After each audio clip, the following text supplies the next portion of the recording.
جو کھڑے اور بیٹھے اور لیٹے ہر حال میں اللہ کو یاد کرتے اور آسمان اور زمین کی پیدائش میں غور کرتے اور کہتے ہیں کہ اے پروردگار تو نے اس کائنات کو بے فائدہ نہیں پیدا کیا، تو پاک ہے، تو قیامت کے دن ہمیں دوزخ کے عذاب سے بچائیو۔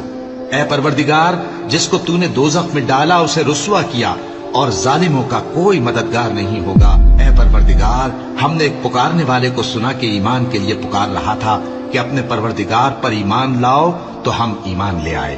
سو اے پروردگار ہمارے گناہ معاف فرما اور ہماری برائیوں کو ہم سے دور کر دے اور ہم کو دنیا سے نیک بندوں کے ساتھ اٹھائیو۔ اے پروردگار تو نے جن جن چیزوں کے ہم سے اپنے پیغمبروں کے واسطے سے وعدے کیے ہیں وہ ہمیں عطا فرما اور قیامت کے دن ہمیں رسوا نہ کیجیو۔ کچھ شک نہیں کہ تو خلاف وعدہ نہیں کرے گا۔ تو ان کے پروردگار نے ان کی دعا قبول کر لی اور فرمایا کہ میں کسی عمل کرنے والے کے عمل کو مرد ہو یا عورت ضائع نہیں کرتا۔